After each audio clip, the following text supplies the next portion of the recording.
Tak bahagia dengan rumah tangganya dan memilih cerai, namun sang suami menolak hingga akhirnya sang istri kini tinggal nama. Lilis Mandasari berusia 30 tahun, warga Lahat, Sumatera Selatan. Tinggal dengan ayah dan adik-adiknya karena sang ibu sudah lama tak ada. Namun setelah menikah, Lilis nampaknya tertutup, bahkan jauh dari keluarganya, tak berkomunikasi lagi dengan keluarganya. Lilis menikah dengan warga Lahat juga bernama Agus. Dalam rumah tangganya Lilis sudah menikah 12 tahun. Namun nampaknya pernikahan tak bahagia. Keduanya kerap cekcok. Lilis tampak memperlihatkan kalau dirinya kerap disiksa sang suami. Tertutup dan tak berani menceritakan kejadian apapun di dalam rumah tangganya kepada siapapun, Lilis hanya memilih fokus diam di rumah untuk kedua anaknya.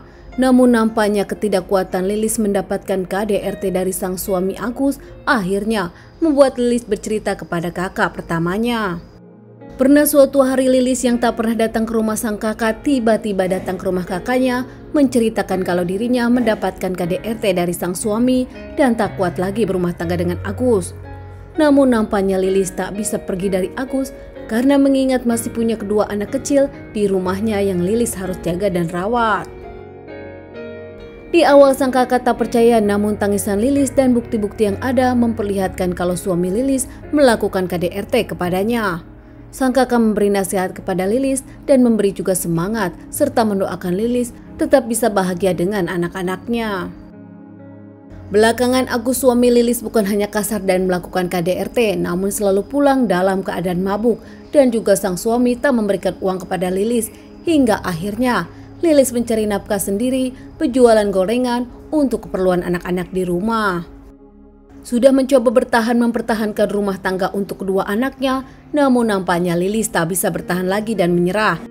Lilis pun meminta cerai kepada sang suami Agus saat Agus ada di rumah. Namun keinginan Lilis ini ditolak Agus hingga akhirnya Lilis memilih kabur ke rumah orang tuanya.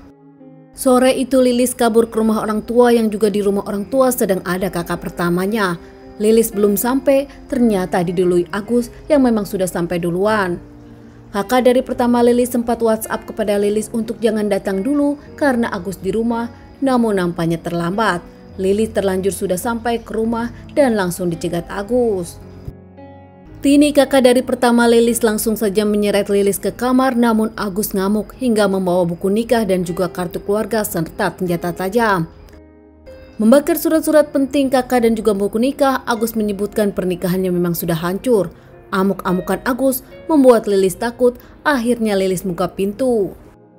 Saat Lilis membuka pintu, Agus langsung menarik Lilis dan menyeret, bahkan menganiaya Lilis dengan senjata tajamnya hingga Lilis menghembuskan napas untuk terakhir kali.